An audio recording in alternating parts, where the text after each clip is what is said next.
says I'm live on here, but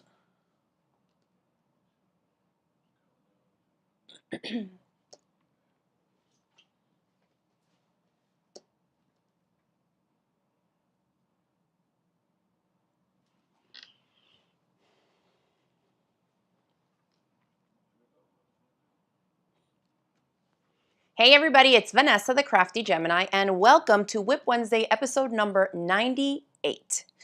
Let's make sure that y'all can see me and hear me.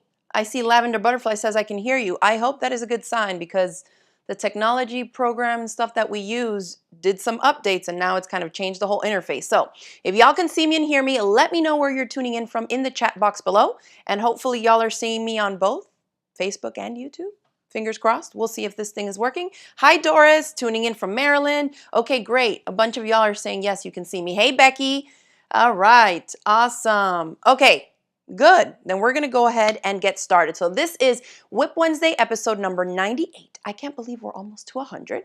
And we're talking about some quilting stuff today. I have a little list here. For those of you that maybe are not yet on our email newsletter list and you kind of want to know ahead of time what are we going to be talking about, what exactly are these live shows and all that, make sure that you head on over to craftygemini.com. You can sign up for my email newsletter right there on the homepage, and that will send you an email reminder on Wednesdays before we go live and tell you what we're going to be talking about. If there's limited items that we're selling, you'll be able to be the first to know with the links that I include in those emails. Okay, so if you're new here, welcome. I know I've been getting a lot of new subscribers because I've been posting more YouTube shorts and more reels on Facebook as well, and more videos. I've recently done what, like 2-3 new video tutorials on my YouTube channel. So if you're new here, welcome.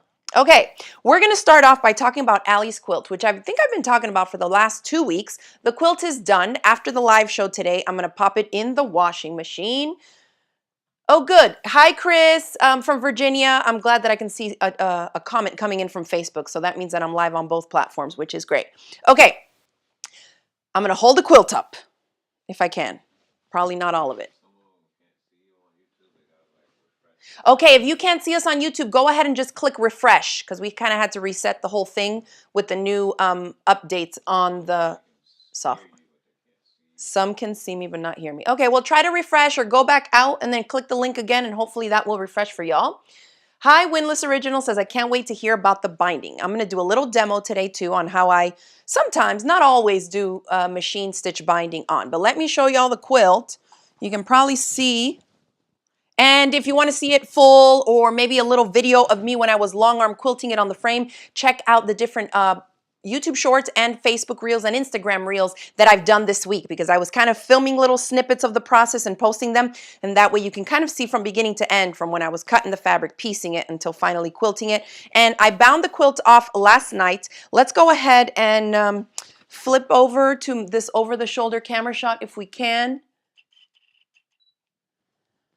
so that we can talk a little bit about this binding. Okay, so this quilt is for my daughter to take to her summer camp. We're leaving in 2 days to Dominican Republic, and the kids will be there for 3 weeks at a sleepaway camp. They needed a lightweight blanket, so I took the opportunity to make a new quilt. My daughter selected the fabrics. We've talked about this for multiple episodes now of WIP Wednesday, so those of you that are interested, we'll put links below for you. They're in the description box and in the chat for the quilt pattern. It's called a Trixie. It's from a Stripology Mixology 2 book. I have links to all that stuff on where you can find the pattern. Where I got it from. So my daughter chose just a mix of fabrics for my stash. I did an open all over meander, which is just like a stippling stitch. I also did a Facebook reel video and on Instagram and YouTube short showing that, so you can see the texture that it gives the quilt. The more densely you quilt a quilt, the stiffer it's going to be. So oftentimes when you see quilts that are hanging up on a wall in a quilt show or something, and they just hang perfectly square and flat, if they're densely quilted, especially, you tend to see that more, I think, in more of the modern quilts. If they do what they call matchstick quilting, which is just straight lines all over the entire quilt that are super, super close together, the quilt ends up being super duper stiff, right? And there are certain instances where you want that. In this case, this is meant to be a lightweight quilt for my daughter to use, and it's a functional quilt that I want her to use for years and years, right? So I wanted it to be a little bit drapier, and so I didn't densely quilt it. And the piece is like an all-over stippling. You can't really see it. Couple reasons. One, I used a thin, well, it's kind of like a 40 weight thread, but it's glide. It really blends in nicely in my favorite color, light gray, which I love to use for free motion quilting, whether it's on the long arm or on my sit down machine, because you don't see it. Like, it just blends in. And that color, light gray, which we carry them in the shop. So if you're looking for a polyester thread that has some sheen to it, not for constructing seams and making the quilt, but for quilting it and for machine embroidery, that's my favorite. And so we have them in a bunch of different colors in the shop if y'all want to check that out. The link is in the description because I think I put it earlier. But anyway, it's lightly quilted, and when you go like an all-over stippling or meandering stitch, it's often called different things, and it's nice and open, it ends up looking like puzzle pieces because it's like the ins and outs, and none of the lines cross over each other like loops, but they just snake around basically the entire quilt. Okay, so I'll see if I can find you some stitching here. It'll stand up a little bit more on the darker print. You can see a little bit. It goes around here, around the tigers a little bit. Okay, but the quilt still remains pretty drapey. It's a lap size quilt. It finished at 54 inches by 72, so a good size lap quilt, you know. Let's see. Oh, Marilyn says, I've really loved watching this quilt come together. Well, I'm glad that you enjoyed it. Thanks for tuning in and watching all the different little video clips of the process. Now, Catherine's asking, what batting did I use? So I used Quilter's Dream. I meant to use Quilter's Dream Cotton Request, which is the thinnest loft, but guess what, y'all? I didn't have enough. I had a smaller package of it left in my stash, and I didn't have a huge bolt of it left, so I had to use Select, which is the mid-weight. So you can see that it's still pretty light. I mean, I would have liked it to be a little bit thinner with the thinner loft of the batting, but it's what I had, and we had to get this thing done because we're leaving. So I just went ahead and used Select. So that worked out. But last night I was posting about binding it, and I wanted to share a little bit about that today, and we're going to do a little demo. So there's so many ways of making and finishing your quilts, and I know that there are some purists out there who only use cotton fabric and only cotton thread and hand quilt and hand piece and whatever. There's a billion different ways to make and finish your quilts, and so I want to show y'all what it looks like specifically with the steps that I took to make this quilt. Now, I love hand stitching a binding on. It's great. You see it seamless on the back. You won't see anything from the front, but sometimes for different reasons, right? I choose not to hand stitch. In this case, I chose to machine stitch the binding on for two different reasons. One is this quilt is meant to be used. For all I know, my daughter will take it out of her duffel bag and throw it out there in the grass at camp, and her and some friends will gather around it to eat a snack or something. That's what I want the quilt to be used for, whether it's on grass, on the sand, on a bed, it doesn't matter. I want it to be used. And so for that reason, it's likely going to be washed and dried a ton of times, and so I want the binding to last as long as possible. If I hand stitch this on with some cotton thread and I don't do the stitches very, very close together on the back, chances are over time it'll start to, you know, the stitches will break in some spots, and I'll have to keep going back in and kind of repatch it up, and I'm not trying to do all that. This is a wear and tear ready quilt. Okay, so we machine stitched it down. Now, there's a lot of different ways to machine stitch the binding down as well, because, you know, these computerized machines and even some mechanical ones, you'll have options in terms of what stitches you can use. So in this one, I use a zigzag stitch. Sometimes I use a straight stitch. There's a ton of different things you can do, but for this zigzag stitch and the demo I'm going to do, I wanted to show y'all how it came out and what I did. So let me see if I can get you a little close up here. Okay. Here is the edge of the quilt. You can see, I think there, I mean, it's gray thread. So this is another thing. You can choose to have it pop as much as you want or blend in as much as you'd like based on the color of the thread that you're using. Now, I did, my daughter did select all the fabrics for this quilt. So when I was getting ready to bind it, I told her to pick out, you know, which of the fabrics that's in the quilt did she want me to use for the binding. So she chose to go with the same fabric that we used as the backing, which she also selected. And we thought this only had, kind of like these palm fronds and leaves and stuff, but there's little sloths hiding behind it.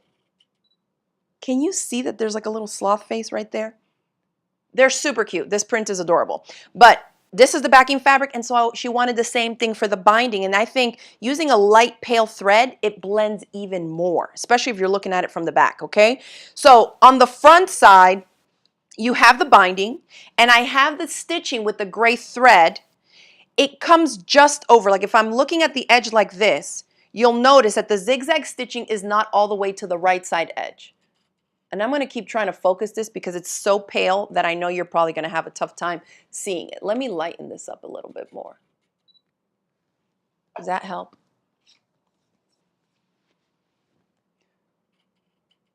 Okay. I think that's a little bit better. Here are the zigzag stitches, okay? When the machine zigs over to the right, it catches through all the layers, which includes the bulkiness there in the seam allowance that we've left in the quilt batting, or in the quilt sandwich. And then when it zags, so I say zig to the right and zag to the left. When it zags to the left, I set it up so it goes right in the ditch, in between where the quilt top meets the edge of that binding, okay?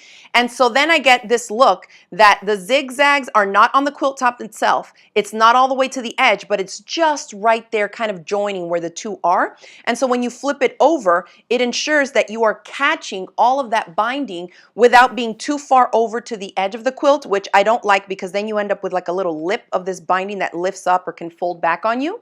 But it's also not all the way over this way where it's going through the quilt top. Does that make sense in terms of where the stitching is on this when I zigzag it like that? Okay. I'm just popping into the chat. Make sure y'all saw that. Yes. Okay, good. So Catherine says, did you leave a 1/4 inch at the edge of the quilt? I did. I trim and square up my quilts using a 1/4 inch seam allowance. And there's, again, tons of different techniques that you can use for that. But that's what I do. So that when I turn it, and I'll show you. Let's go ahead and go over the little demo of this. I have a little sample quilt sandwich here for y'all.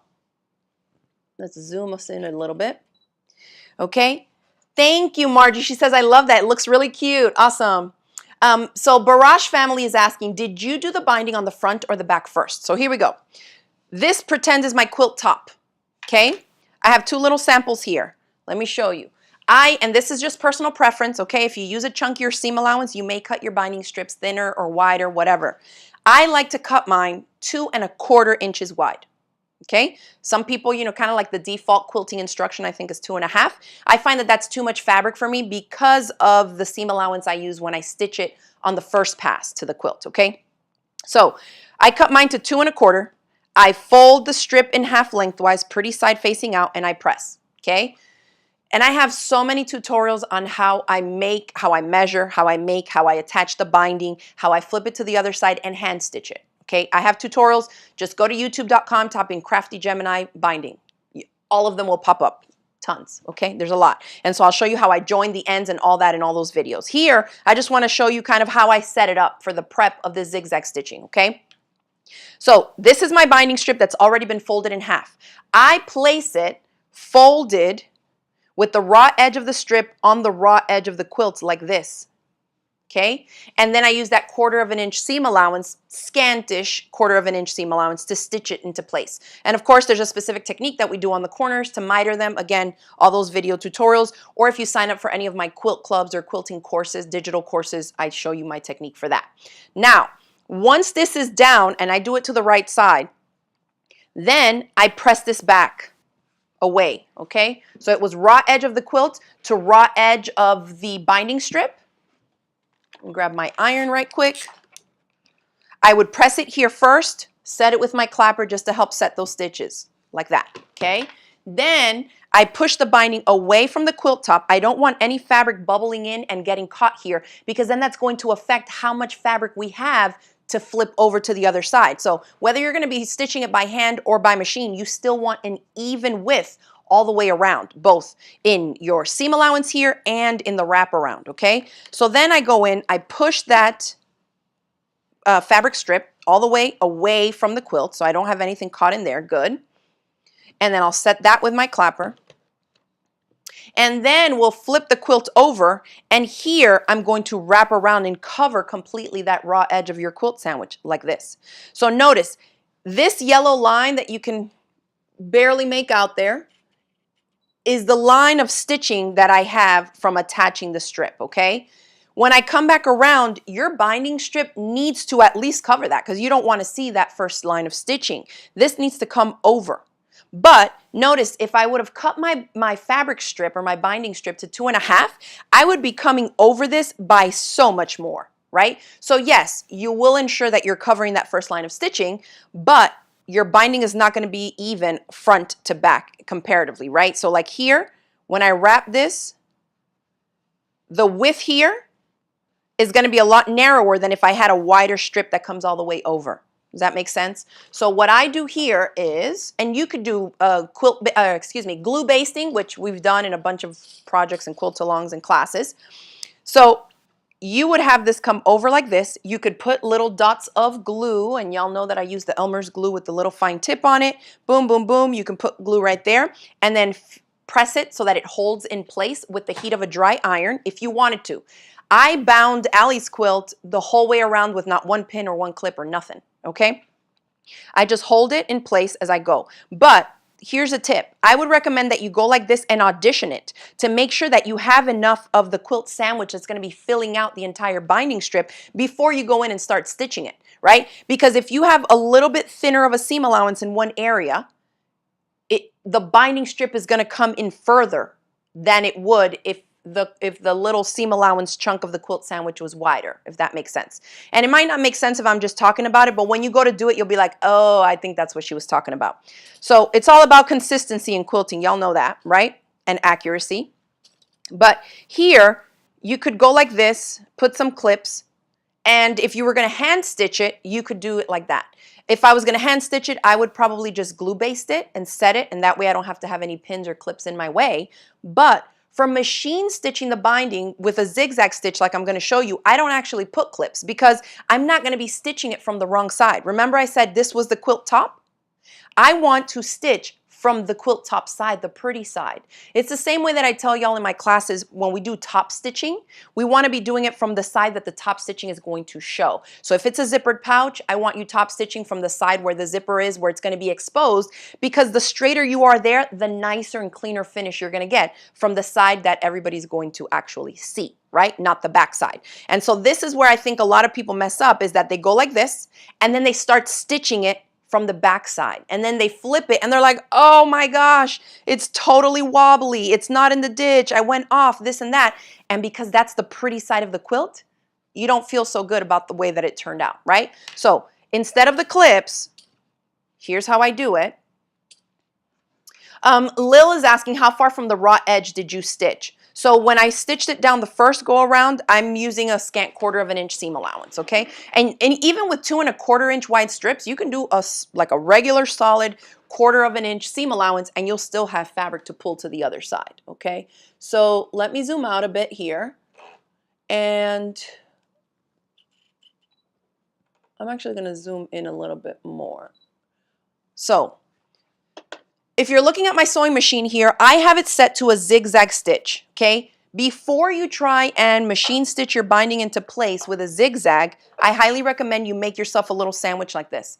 Make the actual quilt sandwich and a chunk of fabric so that you can sort out what settings on your machine are going to give you the zigzag stitch that you want. Because if I go here and set my machine to a zigzag stitch, it's going to default to a specific stitch length and stitch width. You can't just start running your quilt through there and stitch that out, because it might be super tight and close together. It might just junk up like with a lot of thread because of the bulk and it doesn't want to pull through. The zigzag might be super wide where you're thinking it's going to land where you want it to, and it might go all the way into the quilt top. So you're not just going to change to zigzag stitch and start sewing, okay? We got to test it out. So I don't even remember what I had on here, but I think it was 4.5 and 2.5 or something like that. But let's audition it. Let's play around with the zigzag on one of these strips, and then we'll do another one here so that you can see the difference. So I have my settings set to zigzag, and then I have 2 settings that correspond to a millimeter stitch length, okay, a measurement.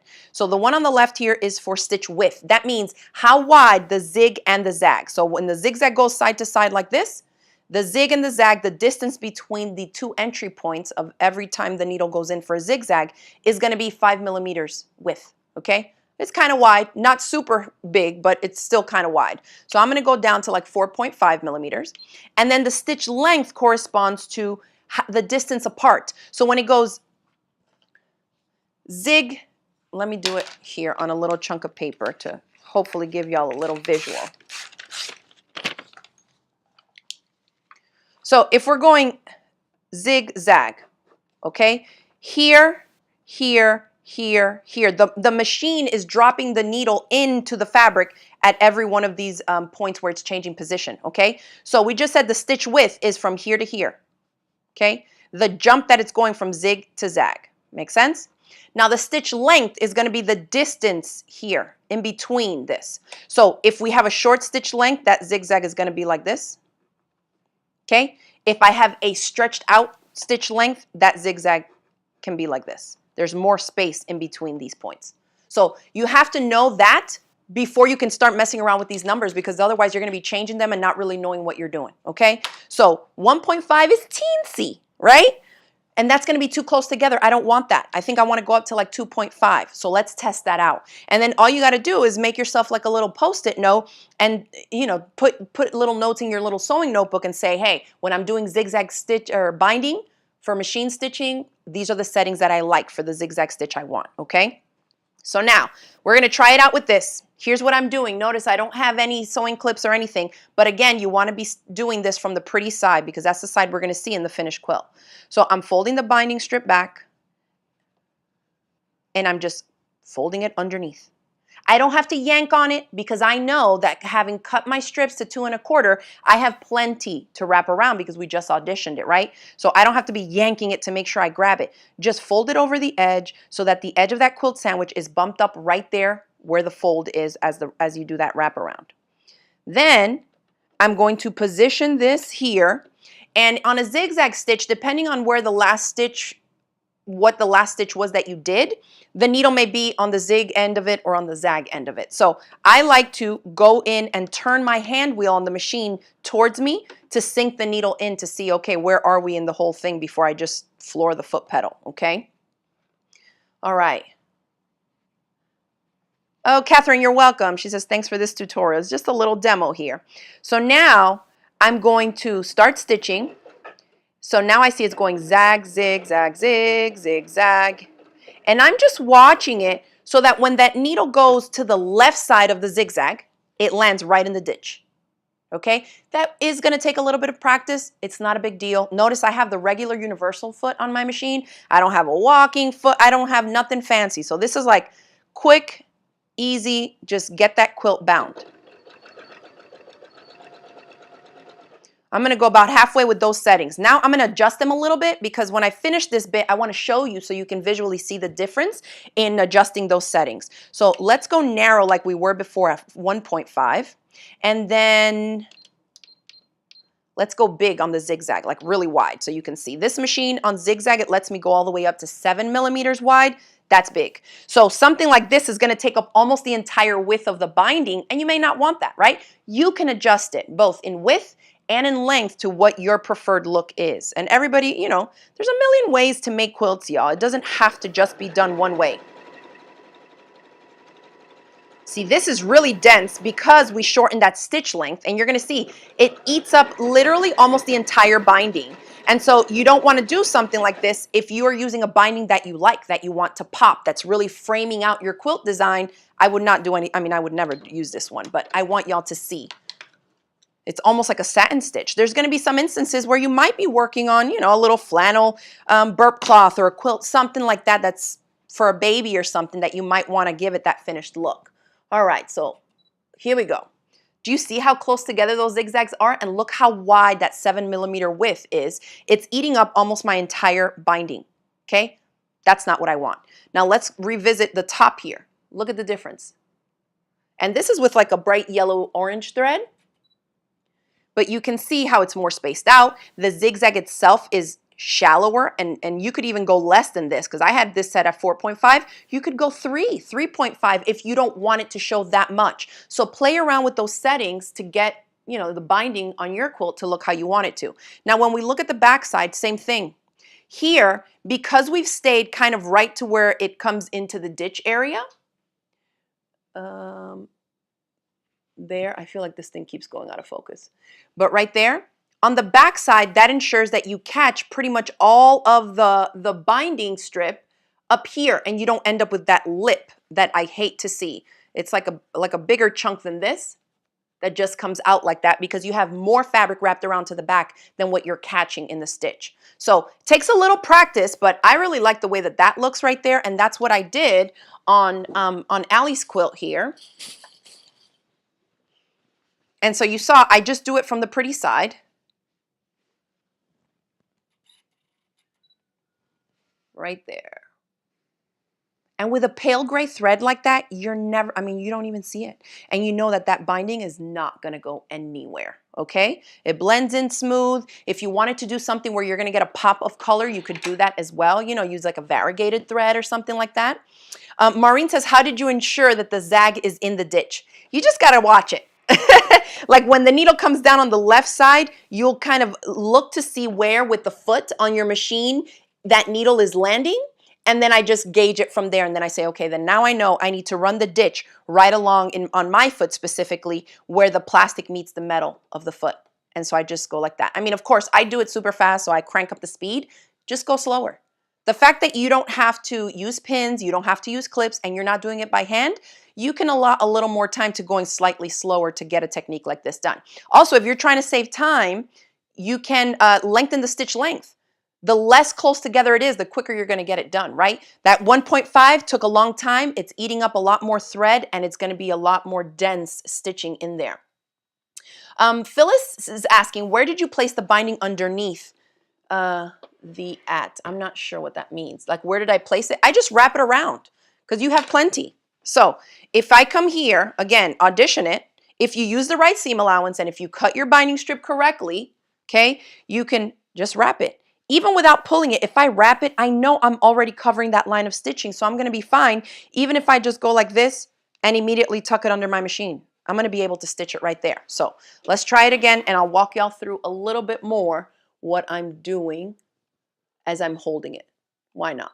So let's even tweak the settings a little bit more. Remember I said we can go narrower as far as in the width. So we had 4.5 for the one that I liked. And I can't remember the settings because I bound that quilt last night on a different machine that I have back here. And every machine, even though the measurements are the same or you set it to 2.5, it's still a little bit slightly different. So on the width of this one, let's go 3.5. Let's go shallower and narrower. Say you have a quilt binding that you really want to pop in your quilt and you don't want to see too much of these stitches. 3.5 on the width. And let's go 3 on the length and see what kind of look we get with that. So here, pretty side of the quilt top, I'm just wrapping it around.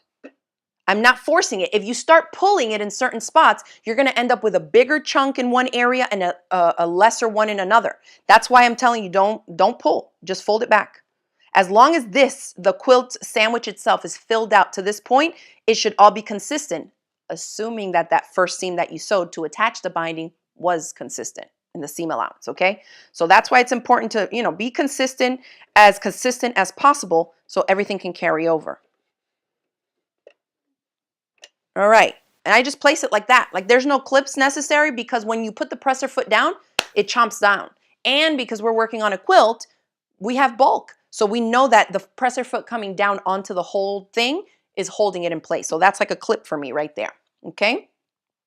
Tammy says, how do you bind and make sure the raw edges don't show? In other words, how to attach it. So the raw edges, there's no reason you should have raw edges in your binding because the raw edges of the binding strip are getting sewn to the raw edges of the quilt sandwich. So as long as this is coming around it, there's no way you can have raw edges showing, okay? The only way I could see is if you miss attaching the binding completely, then that means that this is not going to be covered, okay? But if you place it on top like this, raw edges matching, and you stitch it, there's no reason at all that you should have any raw edges because they're going to be completely concealed. That's the whole point of the binding.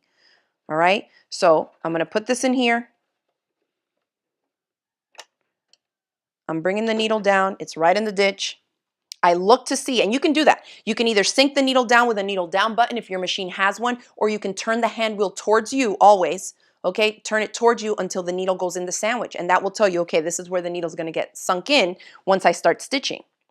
So now I just do about 5 inches or so at a time. So I see that this is folded under except for this bit. So I will just run my fingers down it and visually give it a quick glance. Does this look the same width all the way down? Yes. Then I can hold it right where I'm at here and stitch here. And then I just grab another chunk and keep doing it. So let's start. And it's just, you got to just watch it. Where that needle goes in is right at the ditch. Okay? I can stop wherever I want. The needle, and I have my machine set to needle to stop in the down position, so it's holding my spot. And then I just come back here. Everything is covered. Grab a little bit more. Again, visually double check that the thickness and the width of that binding is consistent for the next, 4 inches or so. So you can see how fast I'm going. This machine doesn't even really go that fast. I can bind a quilt like this in no time. Easy. Same thing. And let's see what these dimensions, as far as, the tweaks that we made to the zigzag stitch, what they gave us in terms of the finished stitch on the binding. All right, let's focus this in. And there you have it. So do you see how it just comes into the ditch? I really like the way that that looks. And then on the back side, whoop, not bad. Here, I have a little bit more fabric than I do up here. It still looks pretty good. And if you use a coordinating thread, forget about it. You're not even going to see it, and it's going to hold up really, really well for machine washing and drying, okay? So hopefully those little tips will help y'all. And if you have a bunch of quilt tops that you need done and bound, and maybe, I know some people have arthritis or their hands, don't allow them to be able to hand stitch a binding onto a huge quilt, give it a try. I feel like the zigzag stitching is a lot more forgiving than trying to match up exactly in the ditch straight stitch, okay? So play around with that and let me know what you think. Now, speaking of quilts, I wanted to pop in here. Let me just pop into the chat too. Corners. I see several of you are asking, how do you manage the zigzag corners? So you just gotta, because the zigzag goes zigzag like this, I stop when it comes in, lift up, and pivot so that on the next direction, it picks up going to the outside on the next stitch in the opposite direction, if that makes sense. And you need to, if it depends on how you're doing your corners, if you're mitering them like I normally do, let me see if I can get y'all a good corner here. It's going to be tricky to see on this sample because it all blends in. But see how I was coming down, zigzagging, and then I stopped with it going in here. I pivot, and then I zag out and continue down the other way. And so what that does is it catches that corner, the overlap of the miter. Okay? So if you've never done a mitered corner before on binding, I would not start off with the zigzag version. I would watch my tutorials on how I do it by hand so that you can see how we flip it over, how we overlap the mitered corners, each edge of the binding, and then where I grab it to stitch, okay? But I mean, that's minimal. As long as you make sure that that fabric is overlapped and underneath the presser foot when you start sewing to pick up after that corner, it's fine, okay? So yes. Oh, thank you, Kathy. She says, nice corners. Not everybody would agree, but hey, they're not going to come apart. So I'm good with that. Let's see. Love to Craft is asking, could the same effect be obtained if you were to start binding from the back of the quilt? You could. Some people do where the first row of stitching, they attach it to the back and then come over to the front. The only thing is that when you bring it to the front, that's where you're going to have the slight mismatch if the binding is tugged a little bit more on one edge or the other, because that's going to be now on the front of the quilt. Okay?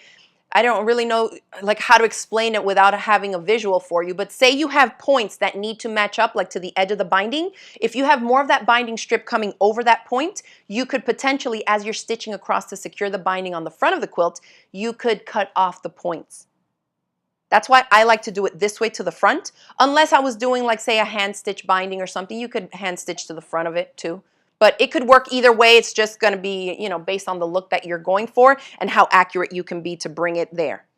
I really like the way that it looks because I'm more consistent sewing straight when I attach the binding strip.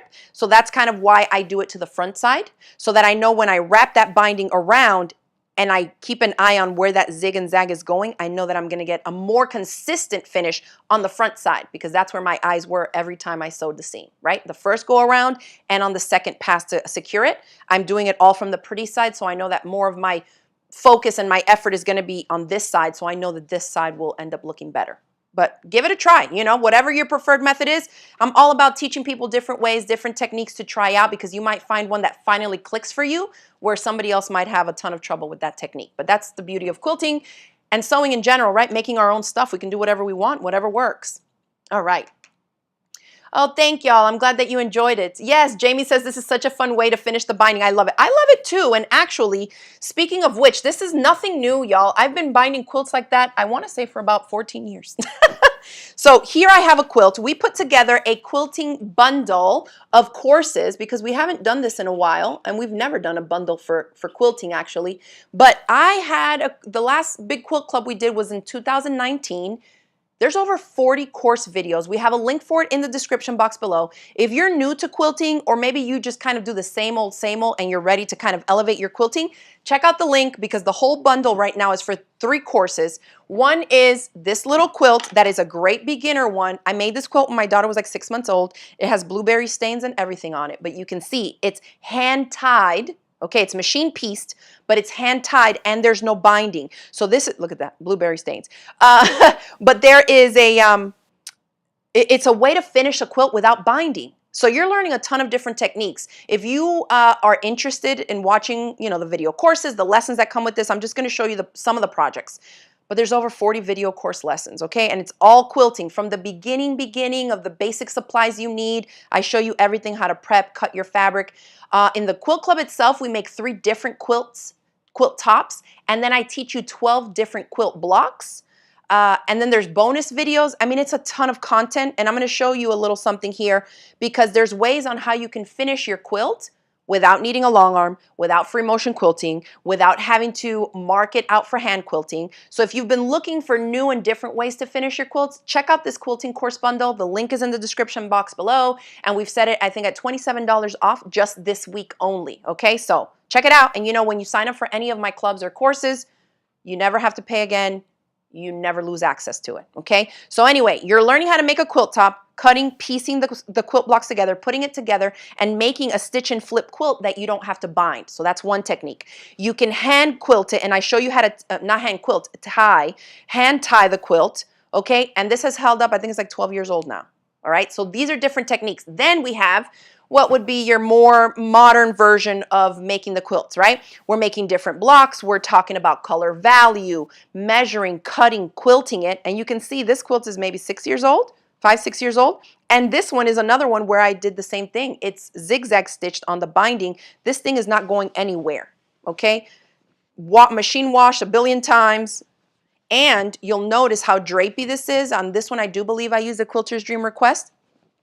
There's minimal quilting and there's no puckering on the back. There's barely, I mean, like 1 square of quilting, and it holds everything together, plus some other little tips and things that I do. So if you have a zigzag stitch machine, you'll want to take it out, because I think once you learn how I teach, especially beginners, I want y'all to finish quilts, right? A lot of us get into quilting, you love it, you make a quilt top, and then you can't finish it. It's too hard on your body, your machine doesn't have maybe enough throat space here, it's expensive to send them out to a long armor, maybe you don't have a long arm quilting machine yourself. There are so many different options for y'all to finish those quilts, get them done, quilted, easy peasy without free motion quilting, and look, there's no puckers on the back and there's minimal quilting. So of course I teach all these techniques in the quilt club. So check it out if you're interested, or if you know somebody who's finally ready to, you know, learn how to make quilts. That's one of the other things. I just pulled this quilt out to kind of show you some examples. But there's mystery quilt blocks. They all have PDFs, different size block versions that you can do, and the step-by-step video lesson.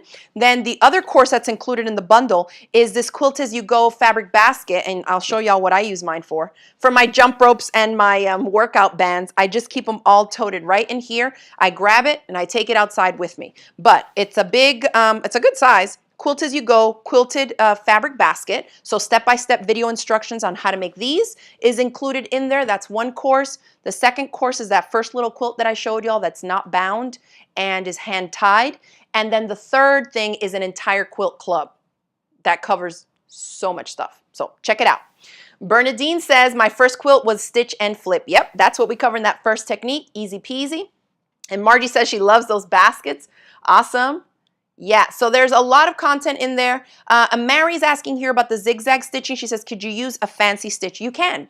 Just keep in mind that you will have to make a quilt sandwich and test it out first, because those decorative stitches are not necessarily, depending on the stitch itself, they're not necessarily designed to go through the bulk that you're going to have here. Remember, you have a quilt sandwich seam allowance plus 4 layers of fabric, 2 on the top because the binding strip is folded, right? And then underneath. So some of those more delicate decorative stitches will end up being distorted potentially because of the added bulk. So always, always test it out. If it's like a flowy one that kind of just moves around, totally, that will work more easily. But again, make sure that you adjust the settings on the stitch length and width so that you stay in that binding area, okay? Because say even a little meandering stitch, some of those can play and where they stitch out really wide and you might be going into your quilt and you might not want that, all right? So be careful with that and always test it out, okay? So yes, Diana says, that's me. Love those baskets, awesome. All right. Okay, so that's that. I just wanted to mention that bundle because that's on sale this week only. Then let me see what else I have here. My new tutorial, I wanted to plug it real quick for y'all. If you missed it, there's a new free video tutorial on my YouTube channel on how to make these boxy zip pouches. I think I teased to it last week, but now the video tutorial is up and I told y'all the tutorial was going to be even better. I love these loops. You can fit a ton of stuff in here and it's great both for holding it to open it and close like little tabs, but sometimes I find that those little tabs are just like a little chunk of fabric. It's meant for you to just grab it, but this is even better, I think, because you can just put a finger in it and take your little toiletry bag with you. If you're staying in a hotel, you have a trip or anything, just grab it by here and it serves both purposes for you to hold it. You can even hang it somewhere, right, behind a closet or somewhere if you're staying, if you're on a trip and this is like your little toiletry bag, you can do that. And then also to hold it when you're opening and close it, so you have that tab. Okay, so free tutorial, check it out on my YouTube channel. It's the latest.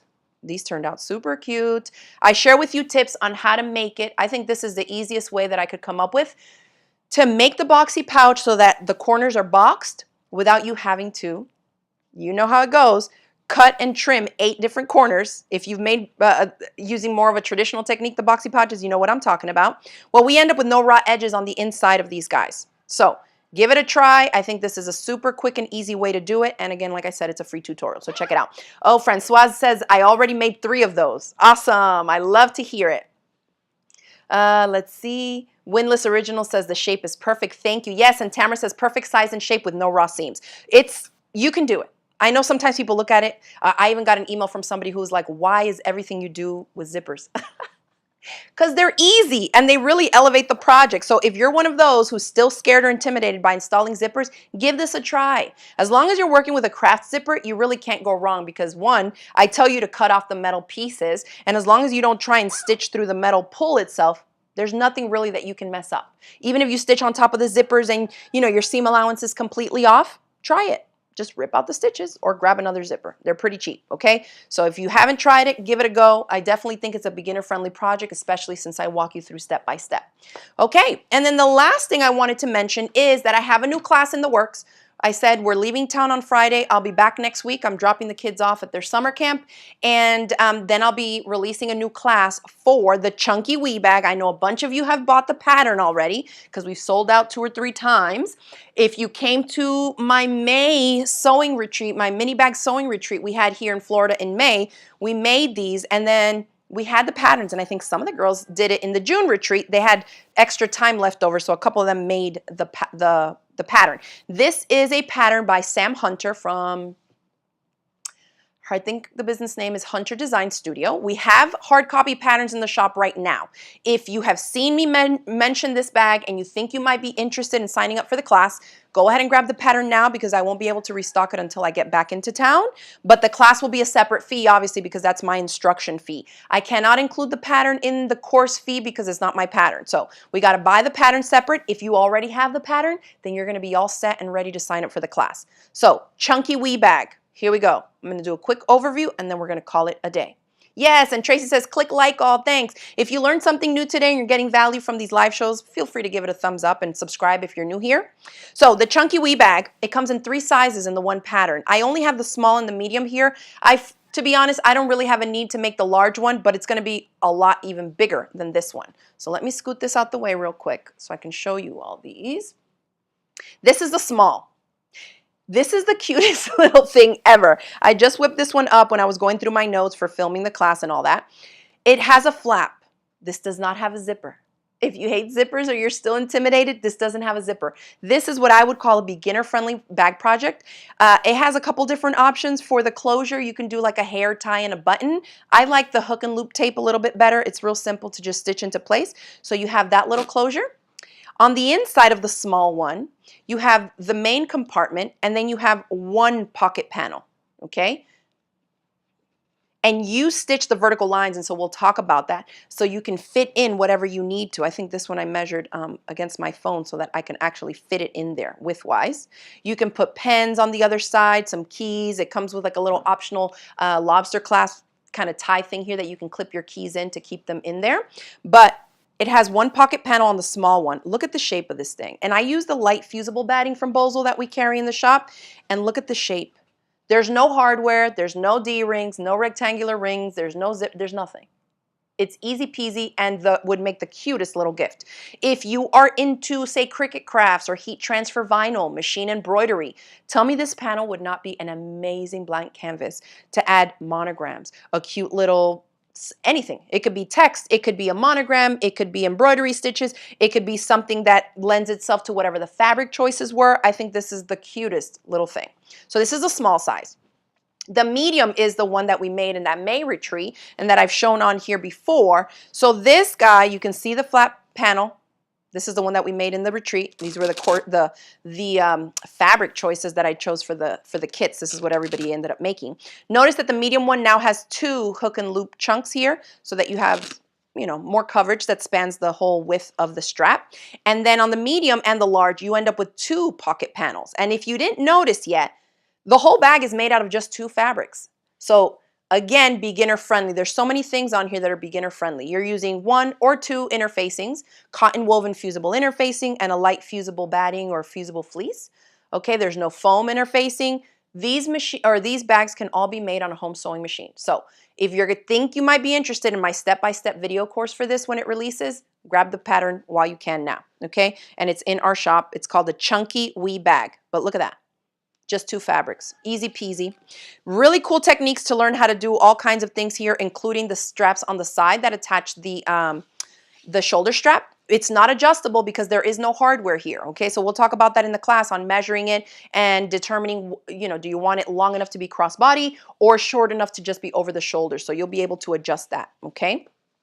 And then here's the other sample, same thing, medium size bag, but this one I used our soft vinyl that we carry in the shop. I think we're sold out right now, but we may be adding it back in stock. So keep an eye out for that. This was, I think, the light sea foam that we had, and I quilted it.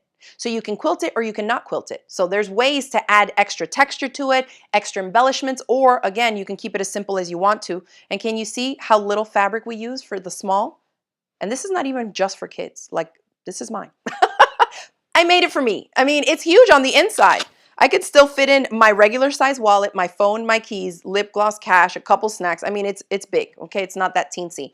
But again, this one has the soft vinyl. It can be made out of a variety of different fabrics or just keep it to plain quilting cotton. So we're gonna be covering all this in the online course, okay? You can see the full pocket panel here on both sides, and you still have a good bit of room right down the middle. This I could see as somebody who works and takes their lunch from home.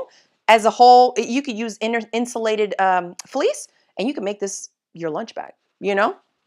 But what a cute, cute bag. And again, no zippers, no metal hardware.